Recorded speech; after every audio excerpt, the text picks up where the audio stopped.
Good morning, good afternoon, and good evening, ladies and gentlemen. Thank you very much for joining us. We have 370 participants who registered for this conference, and I welcome you all. Let me begin by thanking you, Professor Madani, for accepting our invitation and also for your efforts in addressing crucial issues like water, environment, and health in your capacity as Director of the United Nations University Institute for Water, Environment, and Health. I should also thank Professor Federico Passin for joining us today. I know how busy you are and appreciate your presence. Thanks also to Professor Tayyeb Hafsi and Russell and Jacques Robert for joining us. You are a well-known personality, Kaveh, and I don't need to introduce you, but perhaps before we start our conversation, I can give you the floor to say a few words about yourself and your university. Then we'll begin conversation. The floor is yours. Thank you. And before we start, I also want to thank you for the invitation. Thank you all for the arrangements and the in-person participants who took, I think, the effort to come here and not watch us online. I look forward to having a conversation with you after the event. It is great that we are having this conversation because it's on a topic very close to my heart, and I'm very excited about it. I have a very confusing or exciting journey like I've had. Don't try it at home. It has been lots of ups and downs with switching between academia and the real world and policy making and lots of hassle and other things there, and then back to the UN, where now I have a refuge, a place that I can switch between the work on policy and then also exciting scientific work, and that's the nature of our organization. United Nations University is the academic arm of the United Nations. It's one of the UN agencies. It works on it has three pillars of activities: science, research side, so research, development, and innovation. That's pillar one. Pillar two is education and capacity building. And pillar three is what makes us different from traditional universities, and that's impact and outreach and policy. And I think that that's the exciting part. Now, the institute I'm the director of is the Institute for Water, Environment, and Health. In total, UN University has 10 institutes and 13 institutions around the world, each focused on one topic. We are hosted in Richmond Hill, Greater Toronto area, and since 1996 we have been hosted and supported by the Government of Canada, which I think we should also thank here because we are in Canada.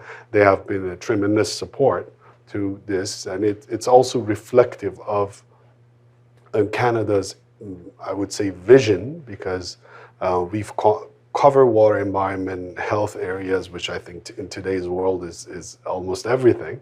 But water has been traditionally the biggest part of our portfolio, and this is reflective of the interest back then.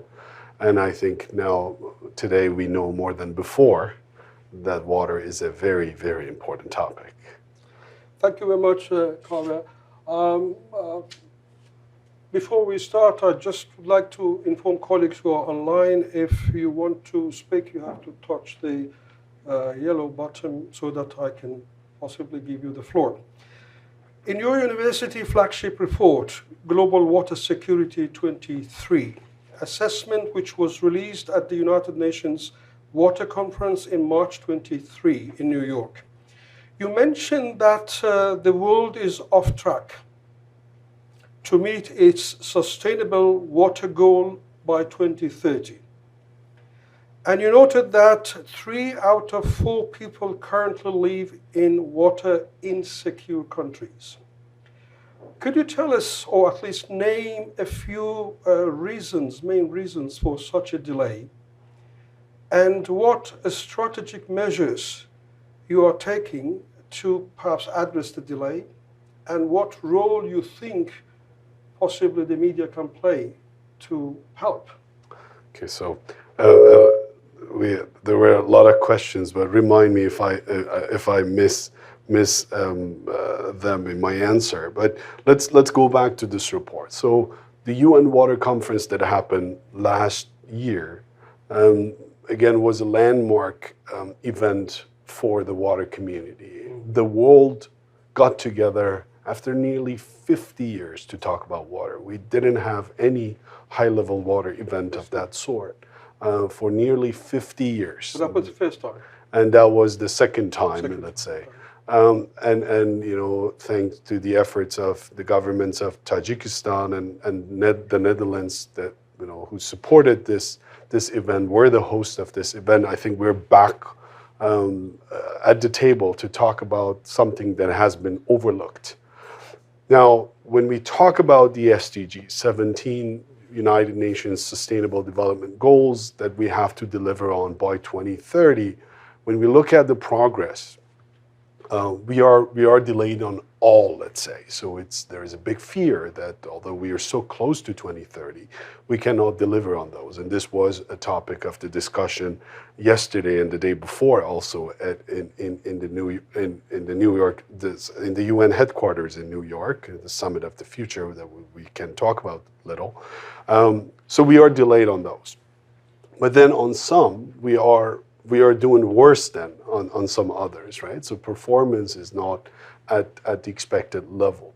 So the SDG 6, the water SDG, is you know, having some different components, and one of those, you know, so one of those is to provide essentially the basic access to water and sanitation to many nations.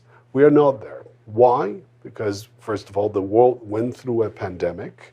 We got slowed down on many things. At a time, we were not talking about a lot of other issues when people are dying, and I think it's a normal human reaction.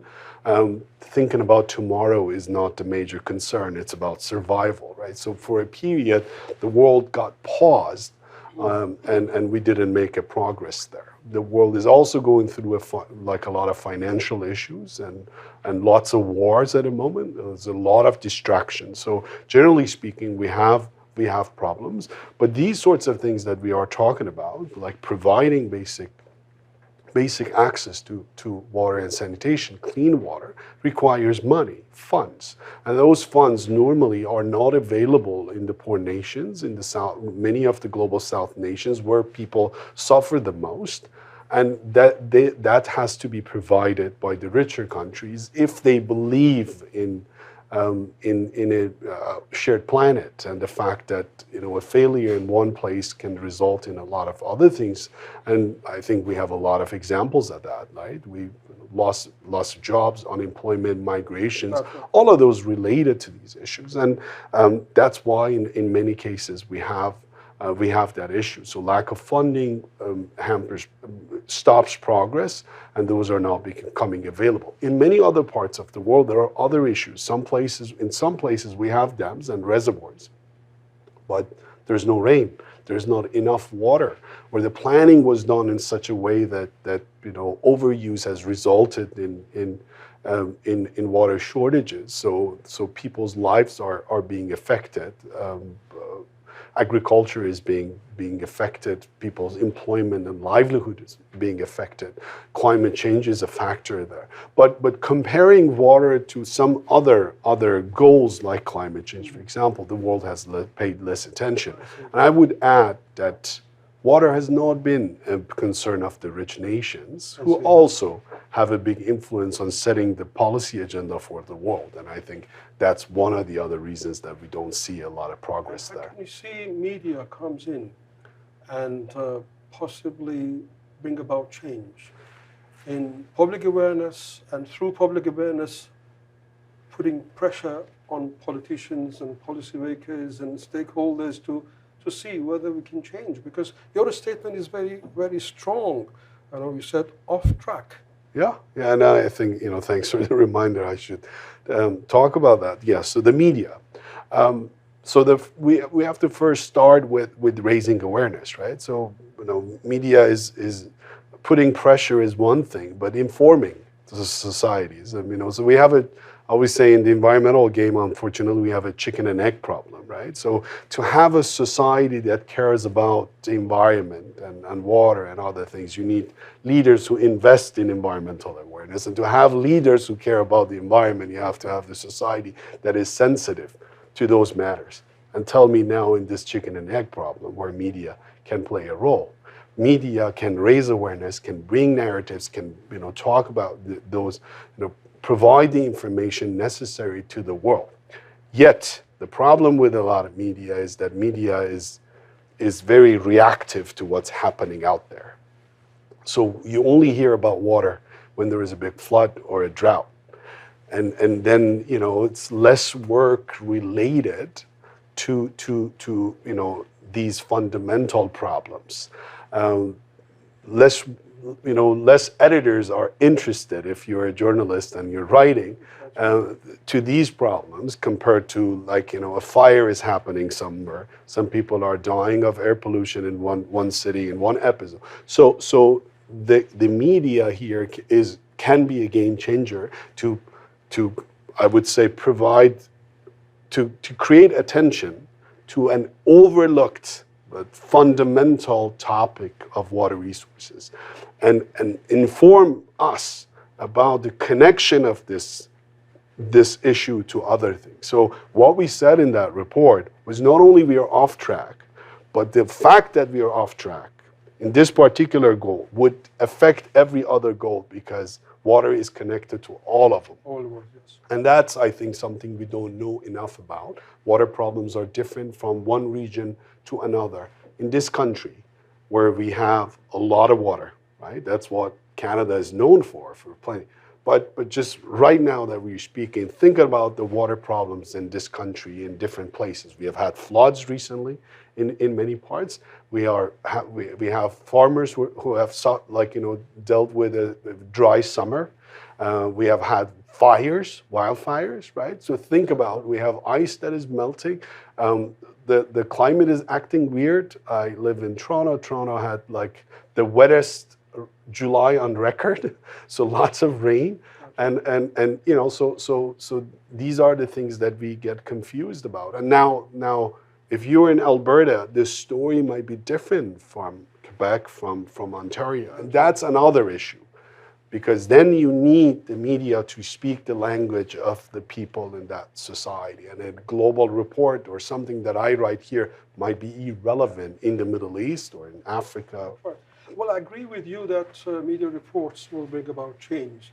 But what I mean is for the UN and UN bodies to understand that reporting is just part of the job that media can do.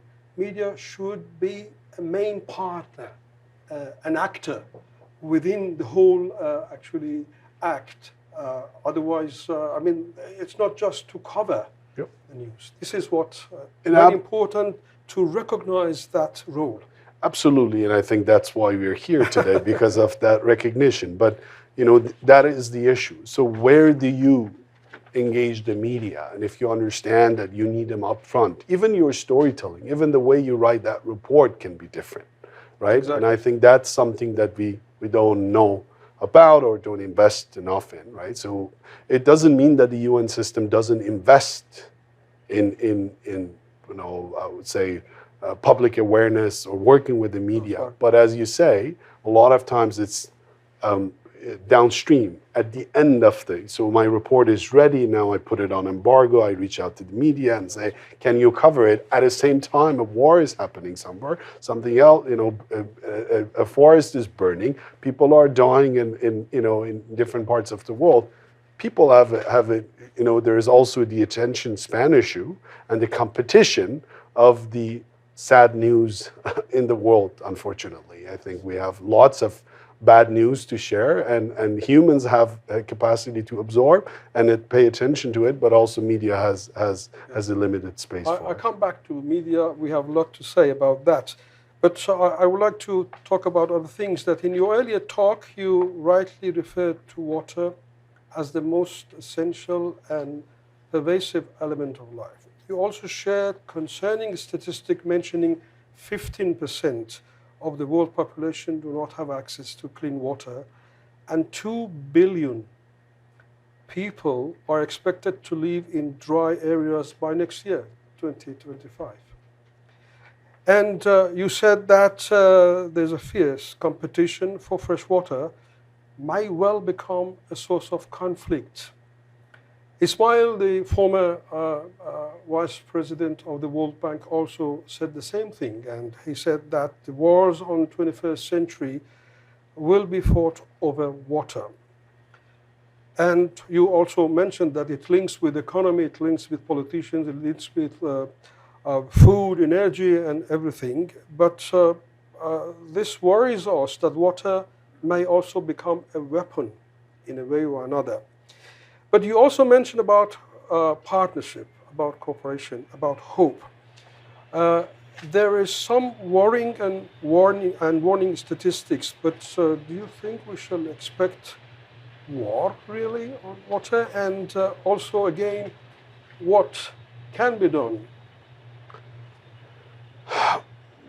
So again, let's talk about the dark part, and then we'll talk about the, I think the hope, the part that makes us very hopeful also. But it depends on what you mean or what's your understanding of war, right? So even in today's war, things have changed, right? So now you have drones that go and do targeted operations, and things have changed from when I grew up in Iran and we went through an Iran-Iraq war as a person who lived in Tehran, far away from the border of Iraq.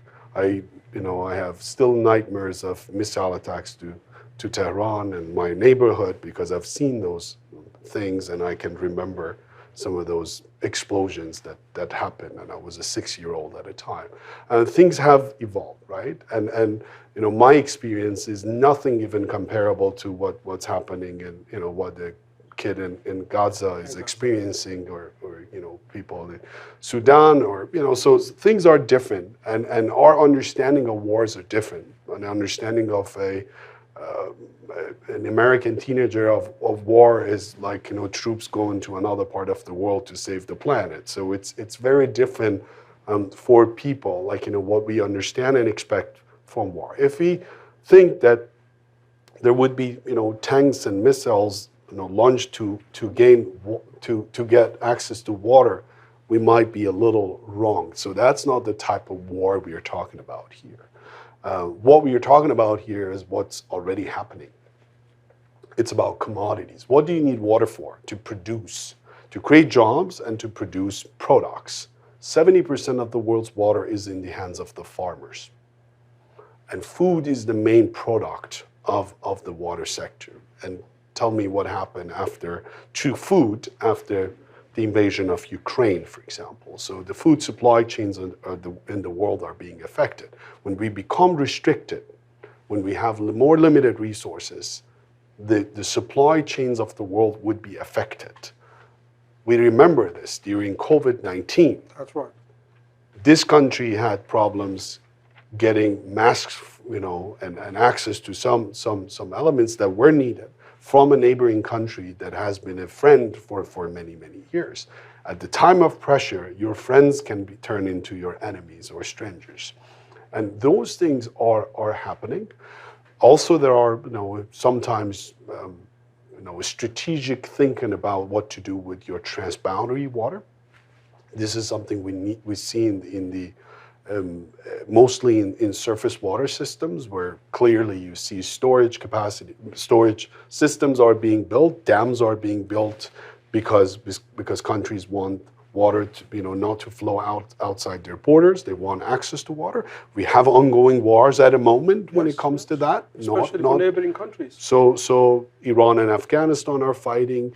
Ethiopia, Egypt, Sudan, and other countries in the Nile are fighting. We have fights on the Mekong Basin. We have fights like this in many, many places, and people have not been, yes. So it's not a traditional weapon, but it is a weapon and has been used as a weapon. But there is a good part to this, and that is like when you look at, colleagues have done this, when they do the research, when you look at the cases of cooperations and conflicts in the past, You see, water can play a major role, but water has never been the only and single cause of any war, right? And it has not been the single cause of like unity before two nations, for example, right? So two nations coming together and becoming allies. But water has played a major role. And when we look at history, water has been a contributor to peace and cooperation more than being a contributor to the cases of conflicts and wars, if you will. That's right. But history, what happened in the past doesn't guarantee that in the future we don't see those situations as we go forward, seeing lots of problems. Yes, so a lot of transboundary agreements are being threatened by the changes in climatic conditions, access to water, availability of water, but also changes in the needs and use of water. If you signed a treaty 40 years ago, you were not thinking necessarily about this much of use, or you were not thinking that you would have less snow and less snow melt and less water and all these. There are also transboundary groundwater systems that not many people talk about, but we see nations competing over extracting groundwater and then restricting the access of their neighbors to that. So we are seeing these competitions, and the war is ongoing. Yet it's not a traditional war. So I'm not a big fan of using that term. But again, this is a problem that we need to talk about. The media needs to talk about, and there are possibilities for cooperation. You just have to change the game from a zero-sum game, where you think any drop you lose to me is your loss. We need to think and talk about, what do you need the water for? That's right. And then that's how we have had cooperations. US and Canada have good cooperative agreements when it comes to water. Things about the Great Lakes and other things that US and Canada have done. US and Mexico have relationships. But that's another, like water relationships. But that's another thing to consider. That water is, cooperation and agreements over water would not be created in vacuum. So look at the tension in the Middle East right now. So can you expect the Palestinians and Israelis now getting together and just talk about water agreement in the middle of war? So that's the thing that, so if water can be used in diplomacy to sweeten deals, to bring people together, but if you're hostile with your neighbor, there's no way you sit down and only talk about water and disregard everything else. So that thing is also a little problematic, and some water scholars, I think, need to pay more attention to this fact that it's not going to happen. Even in this war, we saw, water was stopped actually, and was used as a means of threatening the neighbor, threatening essentially a territory in conflict under the war. And yes, so it is being used, and it will be actively probably used in the lack of mechanisms to stop this. That's right. Well, you talk about Palestine and Israel crisis, and the expectation of the United Nations was to, and the Security Council was to play a serious action to stop crisis in that particular world, or in any other part, in Ukraine, in Sudan, etc. And when the UN does not have the power or will to bring about change, the crisis will continue to stay there and will get worse. And that brings me to another topic, that you just came back from New York yesterday, and where you attended the summit on the future, which was a high level organized on 22nd and 23rd September, and that aimed to forge a new international consensus on how to deliver a better present and a safeguard the future. What can you tell us about what happened in New York yesterday, and or the day before yesterday, and do you think that water is in UN agenda? Is it in proper place in UN agenda? Because if it is not now, tomorrow it will be much more serious. And so I would like you to talk about that and how, again, media can play a role in that respect. And I believe in what I say, that media can encourage, can, put it a stronger word, push politicians to think about the future of humanity. What you brought from New York. So first of all, yes, I agree with you. And we have even the experience of seeing how media can play a role. Narratives can change in a society. Even not only affect the minds of the politicians, but also the society that might be confused about it. A lot of times we have environmental activists who are doing who want things to be done for climate change, but they think climate change is a separate problem, and if you talk about water, you're distracting the world from climate change, right? So this interrelationship is there and must be reminded. And absolutely, I think if we turn this into from reactive into proactive, that's where media can play a role to gradually bring. I think it cannot happen overnight, but to gradually increase the attention to a very important and fundamental topic, then we can have a different story. And unlike many other environmental problems that we talk about today, water is not a future issue. We don't have to talk about the future of humanity. Talk about tonight and today. Talk about the starving kids. Talk about the farmers who don't have jobs and unemployment. Talk about food. So those are the things of today. And if we don't talk about the people who are starving tonight are not going to think about what's going to happen 50 years from now. Exactly. Even our narratives are ridiculous for them, don't make sense. You have to have shelter and access to food and water to be able to think about your children and the future and all of those. Lots of people don't even have that luxury to think about those things. But let me talk about New York and your comment on the UN. Yes, I think many people in the UN system, including the Secretary General, know that the current system of governing the world, the mechanisms that we have in place, is not fit for purpose, because they were designed many years ago when the state of the play was different. The world was a different place.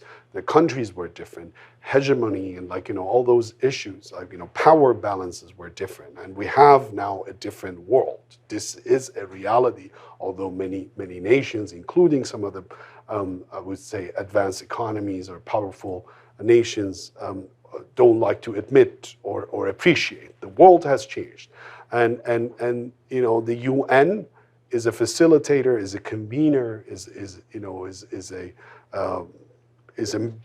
I would say the best mechanism that humanity has for supporting multilateralism. It's not perfect. It has a lot of issues, and we are seeing the consequences around the world, and Gaza is not the only place. Israel and Gaza, and Palestine are not the only groups or nations that are fighting. This issue is in many other places in different forms. Some are more brutal than others. Some you hear more about than others. But yes, we need a better system. But that system is not there, and designing one and implementing one is very hard. So the question is, do we get rid of this system? Do we get out of this system, as some politicians say in this country, or we improve it? The Summit of the Future was actually a chance or a call of the Secretary General, an opportunity for the world to improve and support multilateralism. Once again, countries coming together, admitting that the system we have in place, the structure of the Security Council, the model of funding, different initiatives around the world, helping the poor nations, all of those have major deficiencies. And countries coming together, saying that we need a change.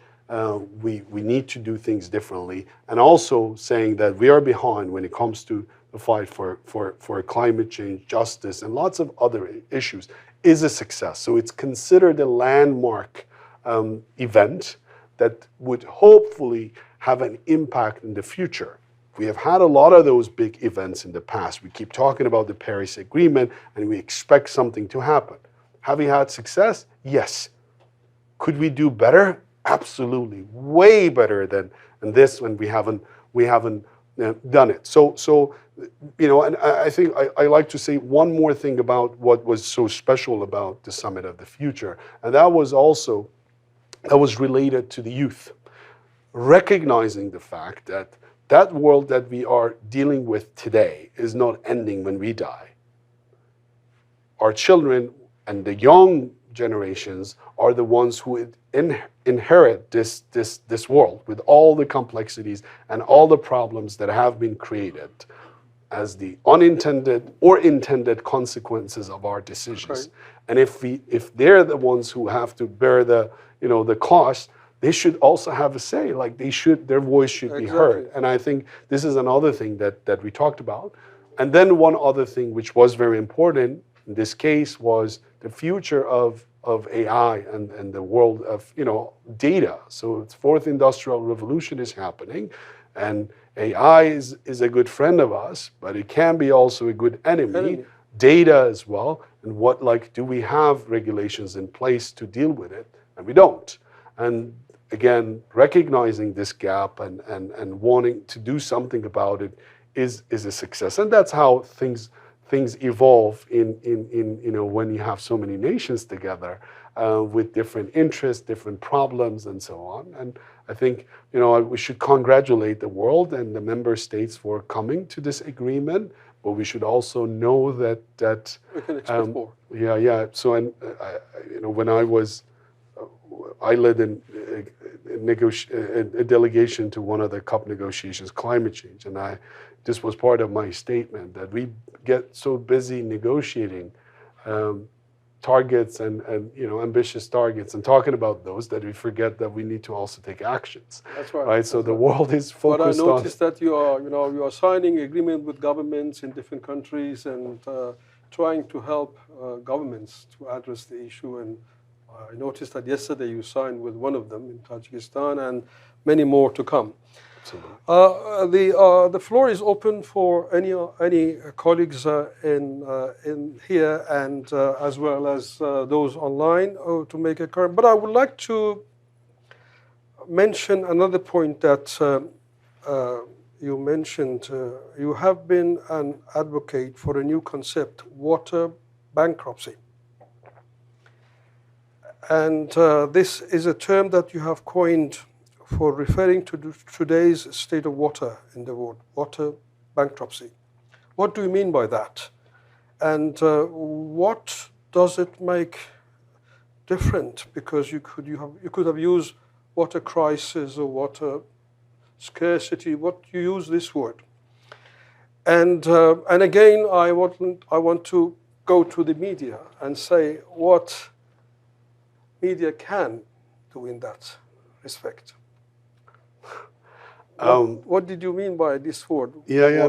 I'll tell you. It's a good coincidence, right? So talking about bankruptcy in a business school is a good opportunity. I think the difference between an economic crisis and the state of bankruptcy very well. But I think in the water world we don't.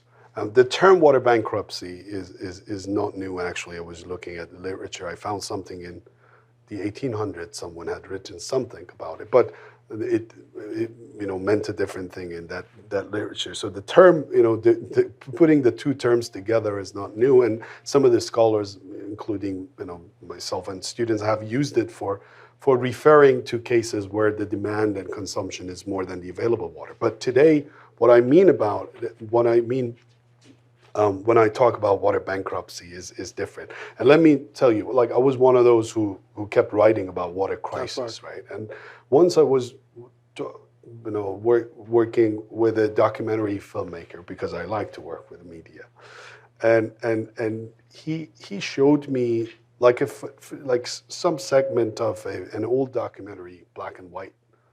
It was about 50, for 50 years ago, and the narrative was we're dealing with a water crisis, and then then I thought about this. I said, looking at the literature and the media, and I was focused on Iran's water resources at the time.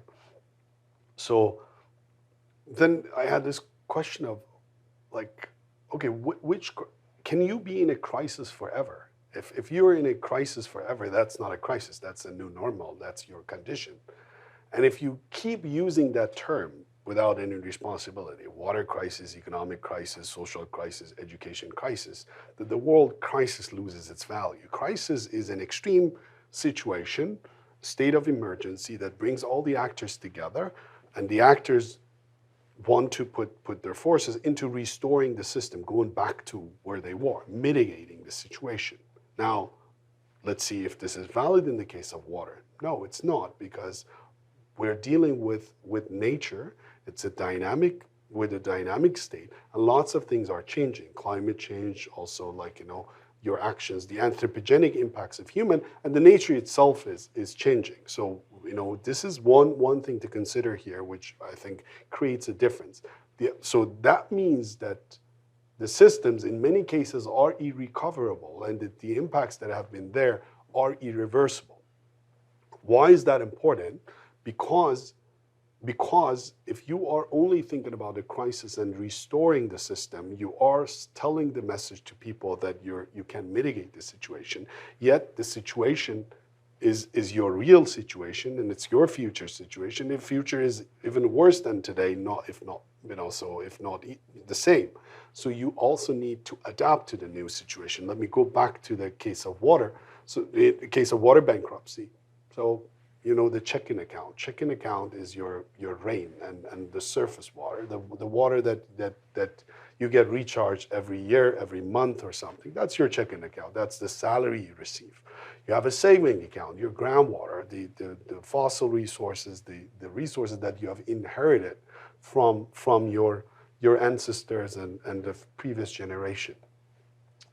So what do you do? In a normal system, if you're checking, like, you spend money out of your checking account and actually put some from your checking account into your saving. When you're short, you use your saving account, you get some develop some resilience there, use it as a buffer, you go back to the system, and you're healthy as long as you can use these two in conjunction. Now, but what has happened is we have exhausted drained our checking account. Then we have taken all in many places, our saving account. So we have extracted groundwater to the extent that water level keeps going down. The recharge is not enough. So our income is not sufficient, and our expenses keep exceeding the income, and the gap is getting bigger and bigger. And now this is like you're a business owner. Shall you go get another credit line? Shall you go talk to the banks and ask for one more thing? Give me money, I build one more dam, I dig a little deeper to find groundwater, I desalinate water. All of these are supply things. So you keep promising to people, you write checks, you say you have a water right, go develop here, but you don't have any money to provide. So the reason I used this term was because it was easy to communicate it via media, and that's what we were doing, to remind people that the misbalance, the lack of balance between the two is an important thing, and the fact that you can increase supply and that helps you, but consumption reduction has to be taken into account. And then we don't have money there, we don't have water left there. I know you have water rights, but there is no water. And if you look at history, you see many conventional ways of groundwater management. We're like this, that we don't have enough water, and let's do a proportional cutback, and this becomes the Aristotle's principle of proportional cutback, even when you look at the literature of the bankruptcy literature. But in any case, this is the meaning, and this is something that needs to be communicated to the world, because if you are that businessman or businesswoman who are not admitting to bankruptcy, you keep taking more loans, then there are more and more creditors who trust your model, and you are in the delusion of being able to reverse the system and go back to them, pay all the debt, and the system would be good. And if you do that, then your debt is going to get bigger and bigger and bigger. By the time you admit to failure and they accept the failure, the cost is much higher. If you admit to the fact that many of the lakes that we have dried up are not going to be restored. Many of the groundwater aquifers, the aquifers are not going to be restored. The land that has been subsided, the deserts that have been created cannot be restored and recovered in a reasonable time frame. Speaking about like between now and our death, hopefully it's not tomorrow, but like some more normal life. So then the cost of adaptation is much less. So you would invest in both mitigation and adaptation instead of only promising to people that mitigation is the thing. And now this is the thing. This is what the media needs to communicate to people. This is what media needs to remind us about every day. And the fact that many of these problems are being created by overuse, not by climate change. Climate change is an easy thing to blame. It's a good exit, I would say, strategy. And many times I think media makes a little bit of a mistake there in blaming things to climate change. Because as a politician, I would love to, like if I'm managing water in a state, I would blame climate change for the problems that are happening in my backyard. Then I'm not responsible. It's a global problem. It got created over the course of history, and I'm in the developing world. Who created it? The industrial economies. Go ask them to pay for it, right? So then I get away with it, and there is no accountability. We need to talk about it. We need to remind people about it. We need to talk about actions, and we need to bring accountability. That's right. I haven't seen any hand here, but I have maybe, yes. Want me to ask now? Yes, please. Thank you very much for your very interesting interview. I had a question with regard to there are some rivers that we have that it starts in one country and goes through a number of different countries. What are the rules with regard to redirecting the path or building the dam? Specifically, and depriving the others, countries that are down the road. I'm specifically referring to Hirman River that starts in Afghanistan and goes through Balochistan in Iran, and there have been drought over there because apparently of the dam and the redirection of the river, and it has been there for so many years.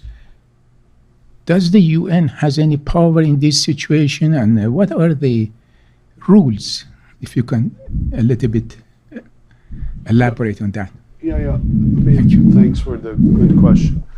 First thing is, unfortunately, we don't have a very strong mechanism to control and regulate transboundary systems. So there are, I would say, rules or some sort of guidelines there when it comes to depriving the downstream nation or group to the extent that they don't have enough water for good, I would say, health and sanitation. And that's a little water. That's the water you need for your daily, like washing and showering and drinking and so on. So that's the rules and what we have would remain very vague in when it comes to those problems. Second is the other thing, like UN is not going to intervene in every incident like this for many reasons. But the case you're talking about is a very specific case, and I've been involved actually in the negotiations. I was involved in negotiations at some point. So we also have the issue of narratives, right? So this is also related to the discussion about media. So the Iranians think or believe that the situation today is the product of upstream water conversion, water diversion. So new storage capacity that has been built and created there, and the storage of water, and some diversion is the cause. They talk about the right to water according to a treaty that is in place. The upstream nation, the Afghan neighbors, cite the droughts and limited availability of water, increased use, and some other things. And then there is one other element here. There are some wetlands that are very important there for ecosystem, for the life of people, for the livelihood, for suppressing and mitigating dust storms. That also have been dried up. So in a lot of negotiations, the question is, when this treaty was developed, were they thinking about these wetlands or not? So in the volume that they considered as the right of Iran, as the downstream nation, did they include that wetland water rights as well, environmental water rights, or they were not thinking about this? So Iran says, this is not part of the treaty. What I have is for my use, and you have to provide that water. And also the interventions that both sides have made that has changed the system a little bit, the natural system. So that's one side. The other side is saying, what some other nations, like Ethiopia, for example, is saying. I was underdeveloped, water was flowing into your country more than what I had promised you, and I also need the same quality of life, and I need to build infrastructure and also use my water and control water. But so the issue is, we don't know which narrative is right, because we haven't spent enough time to do the investigation and understand this. I'm saying we as the society. Sides, there are people get emotional, national interests come into play, and then people believe in the storyline that is closer to their mind, and with all other, and this is not only Iran and Afghanistan, we have this in other issues. So this becomes a very interesting and sad, maybe a lot of times, discussion. So in the case of Iran and Afghanistan, and I was watching the media, it was at a time that Taliban had taken over. So a lot of Afghans had been displaced, including some of our former colleagues with whom we were negotiating. So they were these were the people who ran on foot, some of them, to go to other countries and protect themselves from Taliban. They didn't want to get killed. And then we had the Iranians dealing with the Women Life Freedom movement, and a lot of Iranians everywhere, being, I think, part of that, being really mad at the system in place. But when it came to the water stories, both sides, Afghans hating Taliban, Iranians hating the Islamic Republic, were united. They were fighting, so in their stories, no one was blaming the system. No one was saying that, how are you using the water that you receive? How are you using the water you're diverting? It was all about the neighbor is not giving us water, and we have to defend this. The upstream thinks that the downstream nation was the powerful one, taking their water, and this is their water, and the downstream thinks otherwise. So unfortunately, we also have the case of narratives. Fortunately, there are people who talk about these things, think about these things. There are even some scientists from both sides that are trying to look into these things, use the language of science, use the satellite data, use impartial data to understand better what is going on, what is happening in the region. And then hopefully with facts, the narratives can be changed, and I think that's the thing. And then in this case, for example, the national media on both sides were also supportive of the national narratives. That's right. Which is another sad part, or shows the powerful role of media in blocking things or creating actually the situation of conflicts. That's right. Before I offer the floor to Russell, I see many hands are raised, but I also have received many emails, and one of them is from Sonia Gill, and Sonia Gill is the Secretary General of the Caribbean Broadcasting Union. She's also online, and she wrote to me that as part of their mandate to serve the people of this extremely vulnerable region, have placed climate change as a high priority for content creation as well as their own operation. She's asking from your own experience and expertise on what specific topics on this very broad theme should they focus? And also, can you indicate what types of partnership might be possible between your university and the Caribbean Broadcasting Union? Probably I can widen the question that she is representing Caribbean, but there are also other colleagues from Arab State Broadcasting Union online, from the European Broadcasting Union online, and the Asia Pacific Broadcasting Union. So there's a partnership between your university, of course, I should say here, and the Regional Broadcasting Union, because they serve the members. Broad question, and thank you, Sonia, for bringing up this very good question. I think it's relevant to our discussion here, and I think one important element that in all cases would be valid in my answer is that we need local stories. There is, so there are some stories that you can tell at the global level, and there is no shortage of those stories. People are even tired or not sensitive anymore to those stories. So if you put a story out that the world is running out of water, it's not going to get attention. If you say climate is changing, it's not going to get attention. We need stories that are touching us and they're local, right? Agreed. They are about the problems we are facing within our nations and territories. Mapping those to local problems, how it's touching the lives of people, the future of the nation, the security of the nation. Like we talk about migration, we talk about refugees. Why do people move? Sometimes we call them climate migrants. Do they really move because of climate? Or do they move because they don't have jobs and they could have a good livelihood? When they choose to where to migrate to, do they think about climate conditions? Or they move to any location because of desperation to stay safe, to have a shelter, to have food? So narratives should be built clearly based on facts, and they should be local, and they should have, they should tell the truth. And one thing I can say here, Sonia and other colleagues, I think the problem I see a lot of times is that we need to, we sometimes the media thinks that it should please, or should be part of the dominant narrative. The dominant narrative is not always true.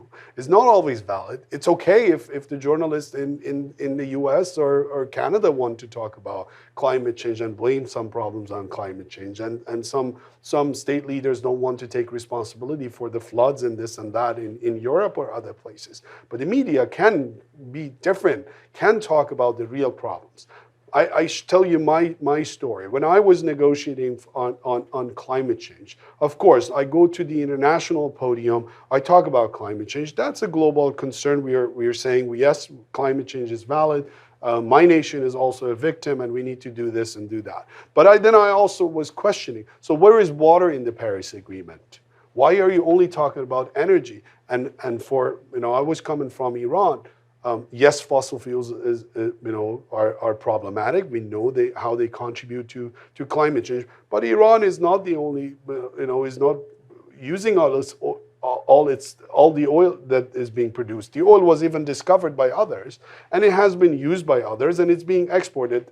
This applies to Iraq, Venezuela, many other nations that are struggling locally, nationally, security-wise, pollution, and all of those things. But the concern over there is, the country is sitting on natural gas. The concern is not providing a cleaner source of energy and down the road. The concern is food. The concern is water. The concern is pollution. So when I was then going back to my country, I was talking about those things. Yes, we can be part of the game, the global game of climate change mitigation and adaptation. Right. But let's think about the immediate benefits of this for us. Does it mean less pollution in where we are flaring and in the sites that we're extracting oil? And does it mean better health for people, less investment in the health sector? Does it mean that? So there is an immediate benefit. Does it mean, if I do a better job in the agriculture sector, in the water sector, does it mean better, climate mitigation as well? Yes, it does. So it was about lining up these things and make sure that my national interests are in line with the global interest. That doesn't happen all the time. You need to make sacrifices here and there and compromises. But the stories should be local. The stories should give goosebumps to those people. So if you're in the Caribbean, of course the stories should, a lot of those would be about, how floods, hurricanes, like all these extreme events would be impacting people. And then, so how do we go about solving them? If I'm in the Middle East, I have to talk about water and the lack of that and what's happening there. In the Caribbean states also, the infrastructure that is in place, we have some projects focused on those areas. But because I know there are more questions, I want to keep the answer short. I think one other, like how to work with us, I think one thing we can do together is we help you actually with developing those narratives, the narratives that are scientific, fact-based, and not only you can promote those locally, but I think we have to highlight those problems at the global scale. A lot of people, including the journalists of the global north and the media of the global north, don't understand the problems that we are dealing with. They want to use the climate lens and, for example, or another lens that they have. So they want to know, they know what the story to tell and they're looking for evidence for it. And sometimes they get it wrong. So that's why they climatize a lot of events. There's a flood here, there's a drought there is a fire there, and they say it's a climate thing. Scientists included, we find an opportunity to promote our own research and we attribute something that is cannot fully be blamed on one external factor to that. I see climate migraines, I say that. I see a dry lake, I immediately say this is climate change. And we have found these are actually weakening a lot of times the local activists and the scientists who have worked hard to hold the government accountable or promote a story, because all of a sudden you see an article in New York Times that is saying something else and it's a story that gets a lot of hits, but it doesn't match the local reality. And the powerful media can dominate the space and can tell their stories. And I think that's something that can be fixed.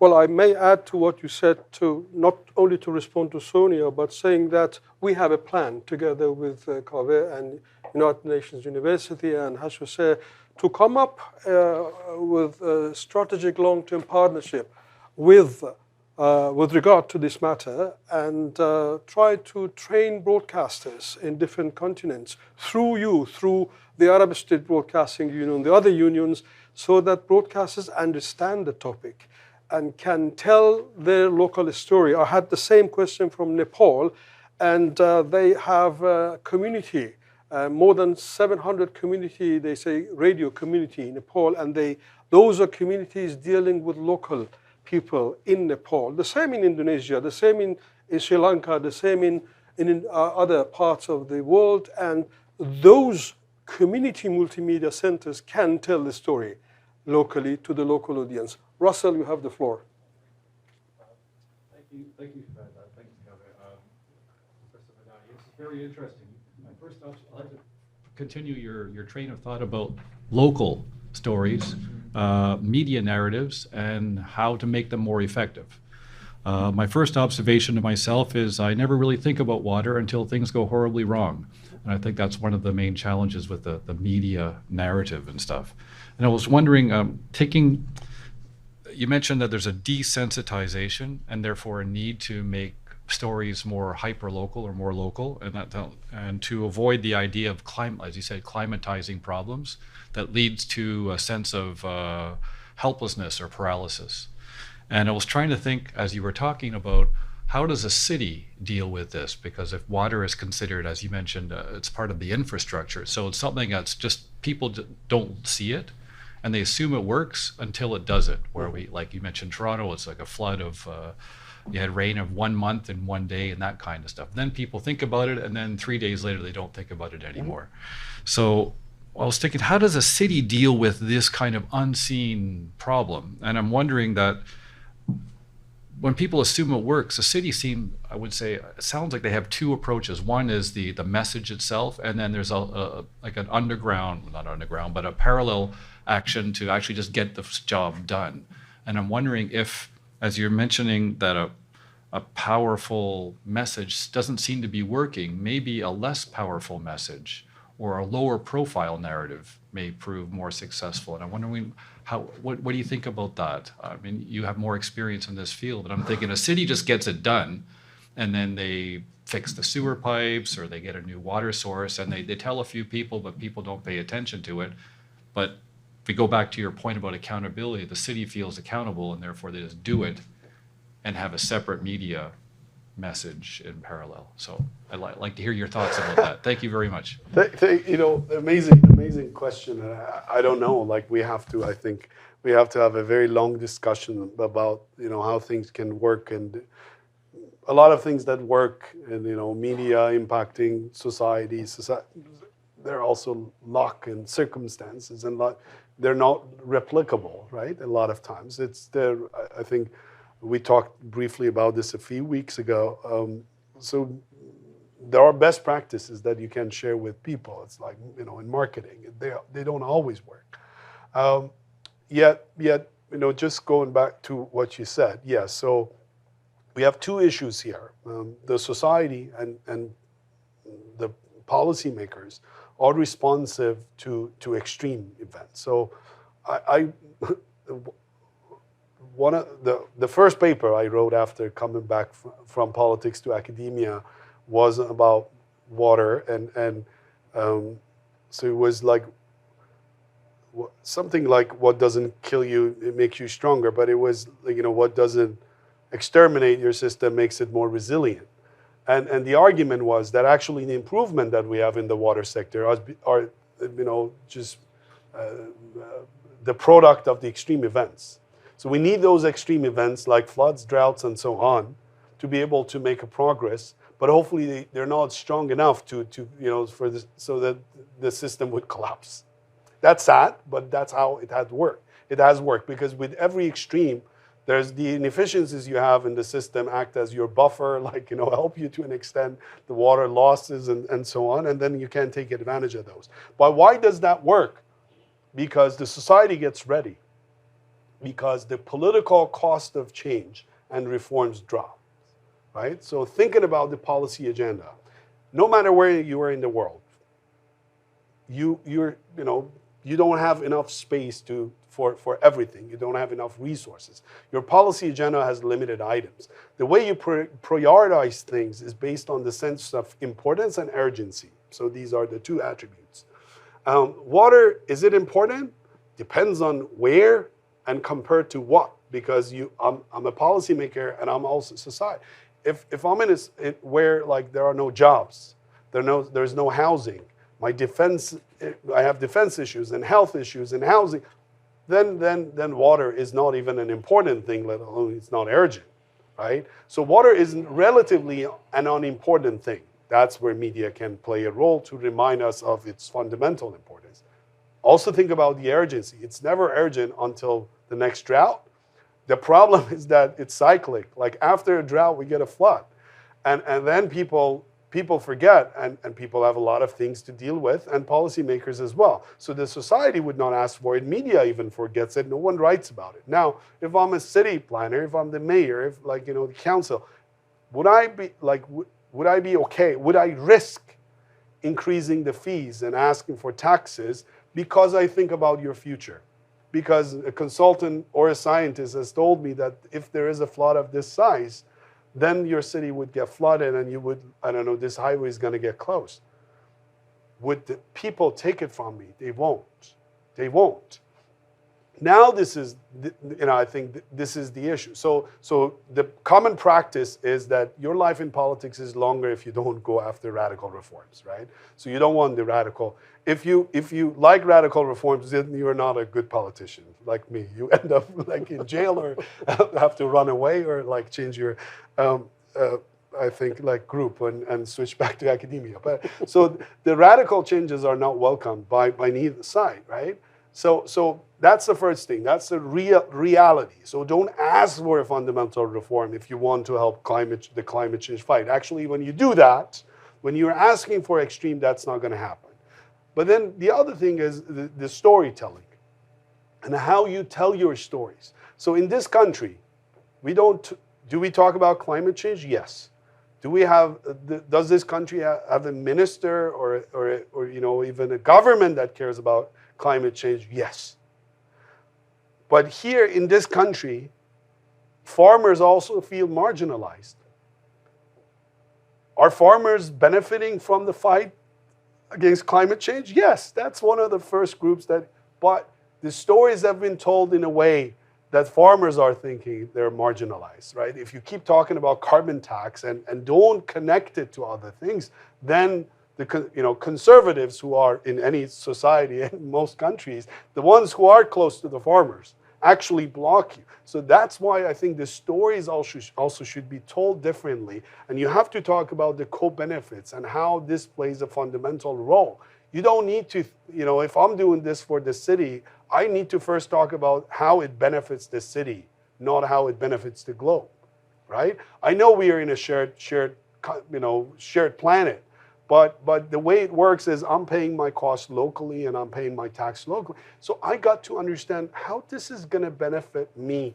And in lots of cases, there are immediate benefits that we don't talk about. We just talk about those long-term benefits. And if you're in this country and you're suffering and you don't have enough income, you don't have jobs, even those stories bother you. It's not that you're not sensitive to them. Those stories bother you and you're fed up. And that's where we get a lot of things blocked. So I think those storytellings would be important. Also, gradual changes. I think that's something we dismiss. The value of baby steps, small success stories that pave the way for the big success. Yes, you can say, oh wow, banning a plastic bag or plastic straw doesn't do anything. You have to do this and these big things. But a society that is now sensitive to a plastic straw and thinks about it has a chance to think about something bigger when it comes to the fight with plastic. And that's something that we don't talk about. Sometimes in terms of, if you do the calculation, yes, it doesn't make sense. But if you think about the impact it has on the minds of people and getting the society ready for the big change, it has a huge impact that a lot of times we don't talk about. Thank you, Russell. I see no hands in the house, but in your opinion, as one of We're in a water bankruptcy you state. can go. As one of the well-known water management experts, what is the most pressing global water challenge today? I know that there are a lot of problems, but which water problem worries you the most? This is one or two problems that worries you the most.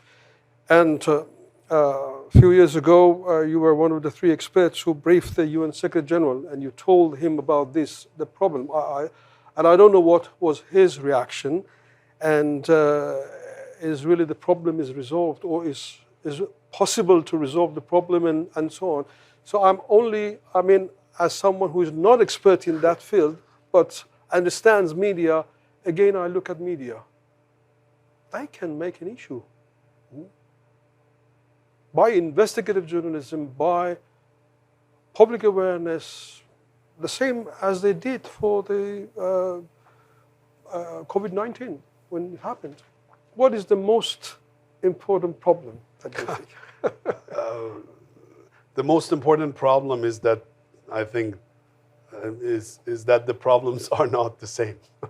That's the most important problem, right? Because if we all had the same problem like COVID-19, the solution was easy, right? COVID-19, good example, was dismissed by a lot like media in the West at the beginning. At the beginning, I can cite journalists writing about climate change and pollution, saying actually this is what published in some good papers. They were blaming the media and the world for paying too much attention to something that is killing less people than air pollution.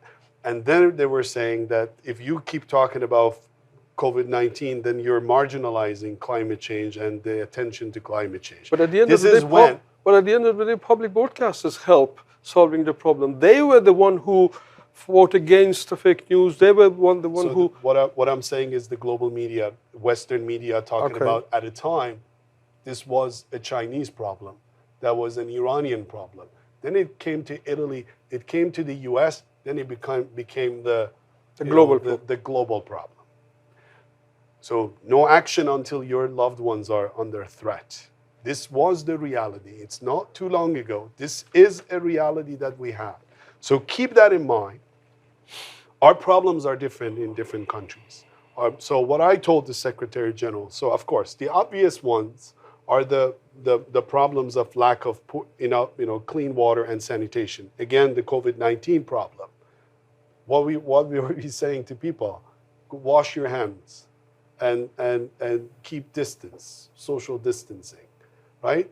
So first thing that some even the world leaders were reminded of is people don't have toilet and tap water in many places. What are you talking about? Like washing is not a possibility in many places. Even some world leaders did this in front of video being cool, and then again they didn't shut the tap water with the washing, so they were reminded that don't let the water go. So because not thinking about the differences that we have in different societies. Yet I think it's agreed by everyone that in many places in the world we don't have access. People don't have access to water. Many people, including children, including women, who end up actually paying for that because they're the ones who have to spend time in water fetching and bringing water. They miss schools, women miss education, and lots of things. So that's a known problem that we need to talk about more, because a lot of us just take it for granted and don't do anything about it. I don't want to say a more important problem, but it's a different problem that is extremely important, is that the world is not even ready to think about the water that is in the hands of the farmers. And I mentioned this already. 70% of the world's water is in the good hands of farmers. They're the real water managers on the ground. In most places, we're talking about poor farmers and subsistence farmers. For them, water is their livelihood. With the increasing demand, increasing population, increased need for food, clean, like drinking water and energy and so on. So on one side, with climate change and the changes with the anthropogenic that has made the water more restricted, the bankruptcy problem is looming. It's coming up in many places. In many places, it's already, it's the state, and we just don't admit it. Not everyone is comfortable with filing for bankruptcy 3-4 times and becoming a big character later on, but with not mentioning any name. But this issue is dismissed. We haven't talked about it. We don't even have plans for it. The typical solution is manage your water in a more integrated way, remove subsidies, import food. That's not the reality. Like even some most radical leaders of the current world who had power to make some other reforms had to back up against farmers who were mad at their reforms. No politician likes to mess with the farmers. So as long as the system, is like this, you would hope for the best and you count on your luck. The issue of city planners that came up, we did some studies in the past. We realized that like if I'm a leader, like chance-based thing, I'll be very unlucky that in my term something like Hurricane Katrina happens. So then I wish for the best. Cheap housing is something that is more appreciated and gets me back into the office and reelected than I don't know, raising the prices, raising the taxes, and so on. So it's better for me to invest in cheap housing and placing people behind, levees that are vulnerable levees than fixing the problem at a very high cost. And I hope that doesn't happen. And if it happens, someone would pay for it. Now, the issue here is that for those people, we have no problem, no solution. This is a political economy problem. It's not a technical problem in a way that engineers get together, build another desalination plant, or extract deeper water from lower levels. This problem cannot be. This is a wicked problem. This cannot be solved easily, because if you want to fix this problem, there are major consequences. One is that you have to shift people to other sectors, because you have to diversify your economy and create jobs for them in alternative sectors.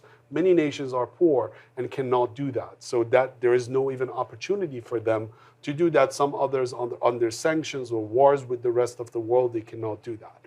But even if that happens, the food prices can go up. Food prices, if they go up in the world would be under chaos. So we can't sit here and say, yes, remove the subsidies, but imagine if Africa starts charging the world the real price of the products based on the real cost of labor and the resources that are not going to be replenished. Guess what's going to happen to the food supply chains in the world? Food should remain superficially cheap for the world to function. Bread should be cheap and affordable. So that problem, we don't have any solution for it, and governments and countries are stuck in that situation and cannot make a move to create alternative jobs in different sectors, move farmers to those sectors, give them alternative modes of livelihood, and then industrialize their agriculture sector. To me, that's a huge security problem, the food implications and what happens to the world, and also if these people go bankrupt. And we see this, right? We see suicides, we see migrations, we see like even people carrying guns when they don't have a job. So that's a major security problem to me that the world is not ready for. But there are like many problems in the water sector that we're not prepared for. The dust storms, in my opinion, would be one of the worst problems of the 21st century. And with drying wetlands and with less soil moisture and less water availability, we are seeing it getting increased in the world. In this country, we have not have like a very big one for a decade, but this problem is going to get worse and worse in the world. That's right. Jamshid referred to the cross-borders cooperation on water management, but that brings me to the point that you mentioned about dust diplomacy. And in one of your talks, in one of your articles also, you said that dust diplomacy is essential. And again, this must have been a new term coined to you. And that's right. And what do you mean by dust diplomacy? And again, how media can address that? So it's good that question also came up. So we let's use the same example. So Iran and Afghanistan fighting over water. The people, the societies are also fighting about water, and they have a zero-sum understanding of the situation. Any drop of water being given to Iran is a loss for Afghanistan. Any drop of water being kept upstream is a loss of Iran. That's in the minds of people in the society, and that's how the media is portraying it, unfortunately. But let's talk about what the problem is. What if we, instead of like fighting over volumetric units, talk about the dust that is impacting both sides, not only these two countries but also others? Let's talk about the health cost of this. Let's talk about the children who are inhaling the dust, and the dust that used to be only 120 days, now it's like 180 days of the year in some parts of the region. Now go to the other parts of the Middle East, the same thing. The dust that is actually the residual of the chemical residual of the bombings and the war that is happening in that region of the world would affect every other, many other nations in that part. So things are moving, and the wetlands that you're drying up. My point here in this case was that dust actually has an unparalleled power, because unlike water, it's a very urgent and immediate problem. When dust comes, the dust storms that we have, you have to shut down schools, city businesses are closed, people cannot move. Aviation industry is hugely impacted. Like millions of dollars are lost when in some of the big hubs, flights are grounded. airplanes cannot fly. Supply chains are being affected. The energy sector is being affected in some places when the dust sits on the grid, electricity grid, then distribution stops, and then there are power outages. When there are power outages, water utilities stop working, so there is no water. So you have a dust episode that you're not responsible for. It's coming from outside your border, maybe 2 countries away, 5 countries away from you. And then you have to shut everything down, and people are having all the problems with breathing and all of those issues, the health problems. So it's a huge it has a huge cost. It's very urgent. People understand it. People, it's very visual. That's another element that media needs.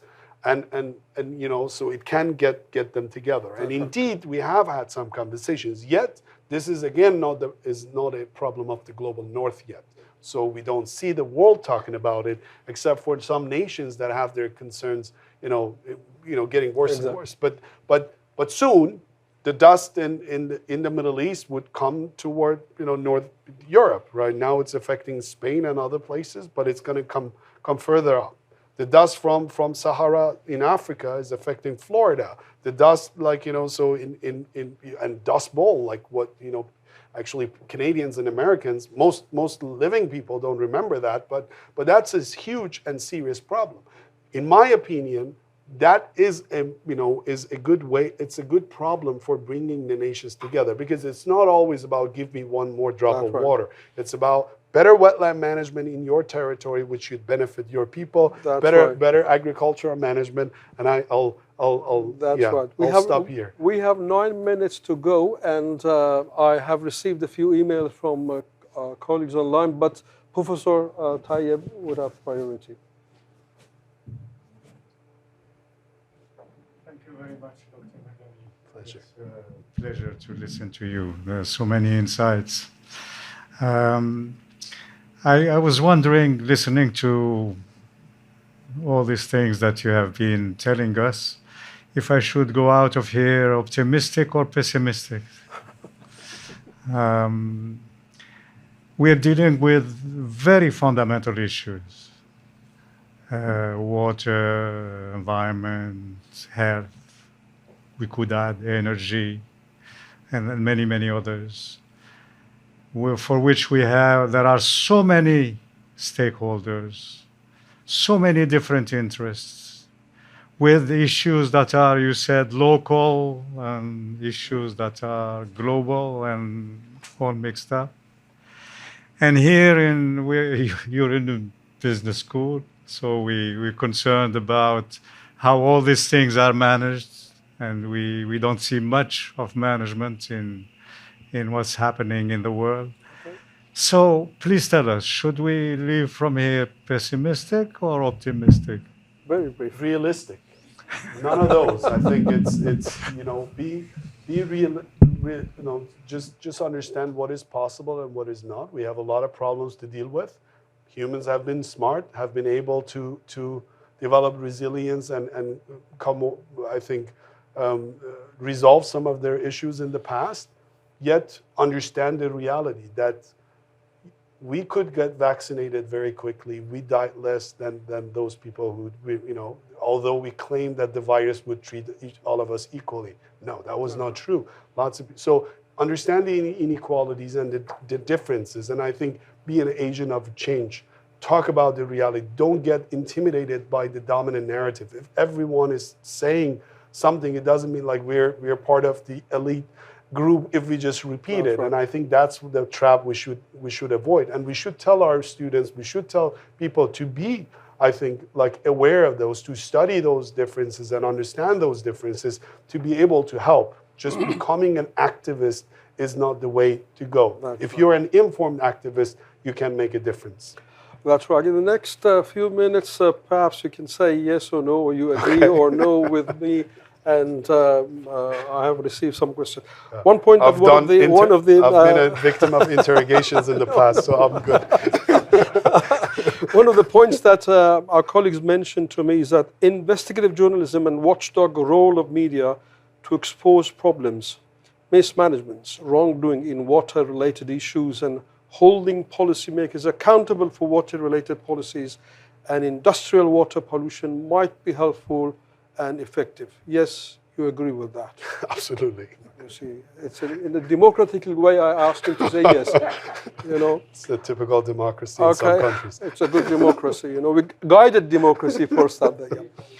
And the second point I received, that media can partner with policymakers, communities, and NGOs to establish a network and a strategic approach to inform public about water shortage solutions and so on. They could partner with stakeholders and NGOs and governments.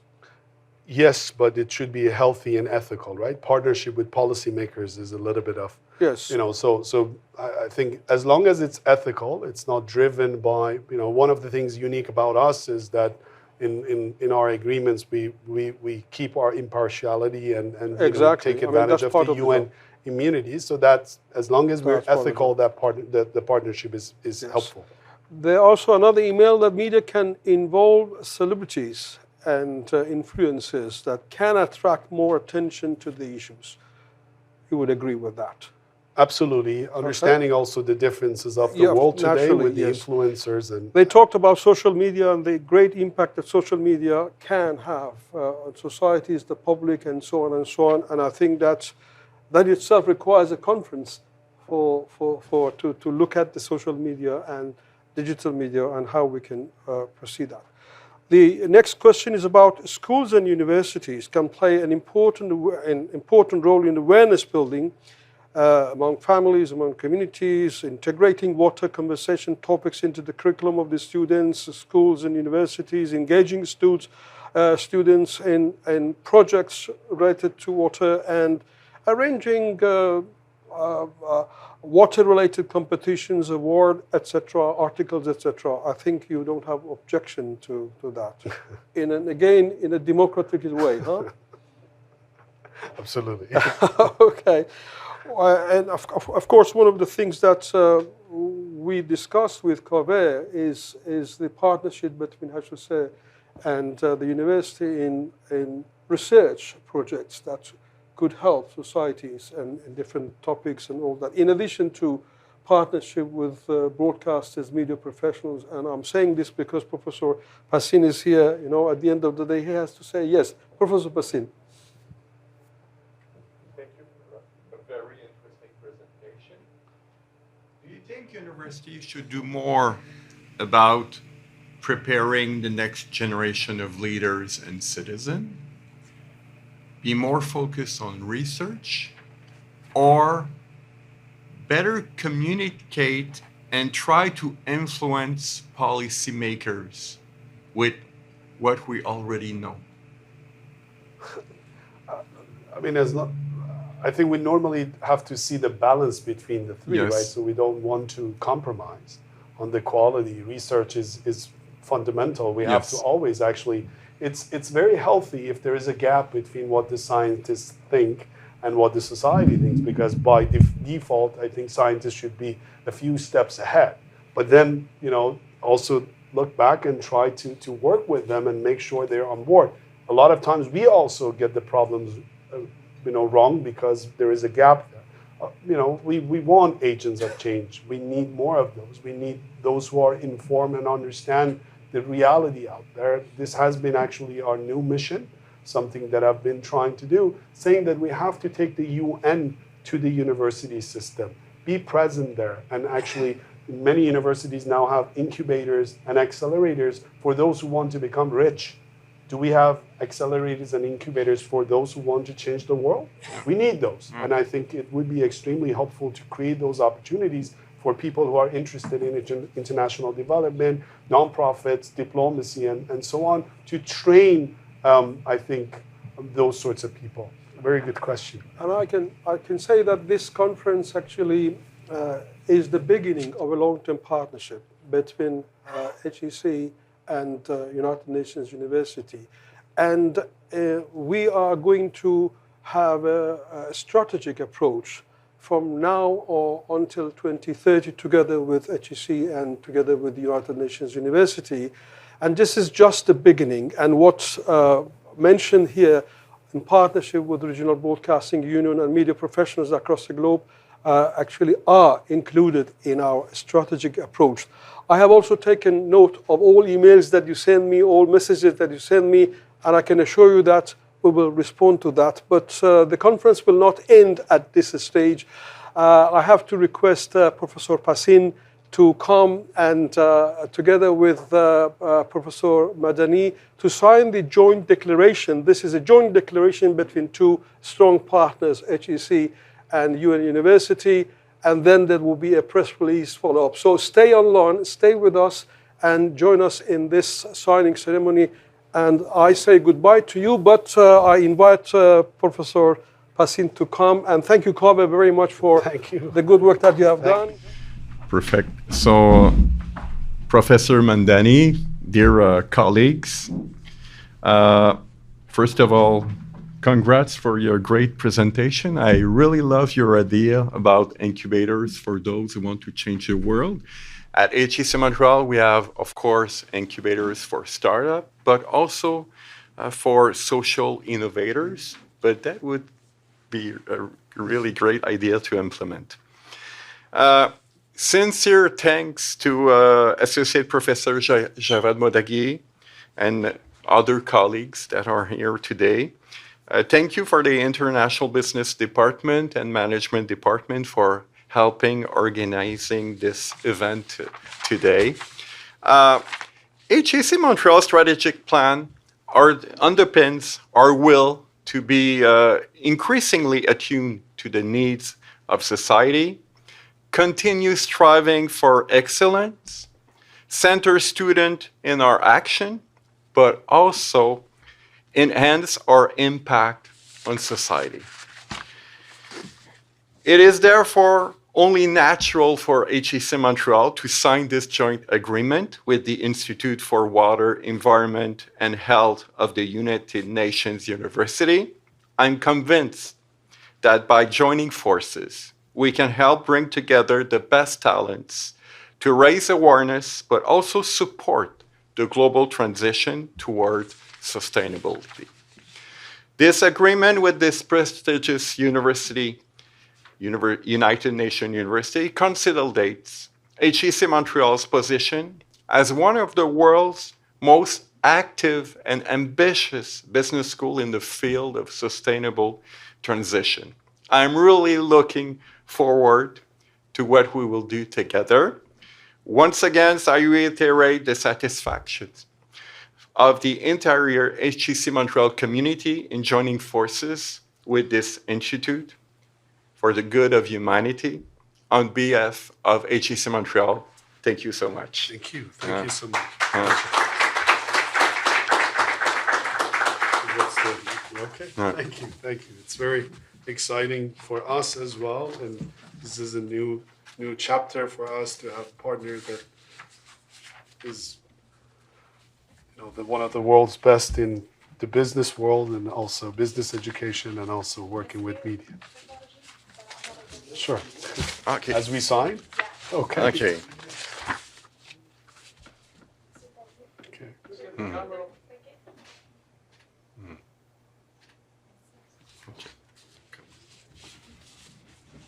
And the date is the 25th?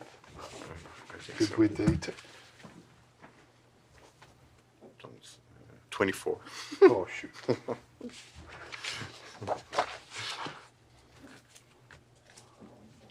Oh, it's a special day, so 24/24. Yeah. There you go. And sign both. Yes. So thank you.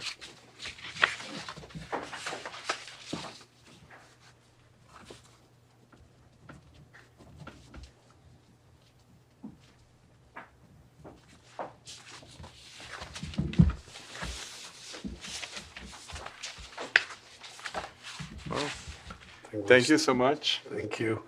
I think we'll stand up and yes. Check out. Yes, thank you. Thank you. Thank you. Thank you.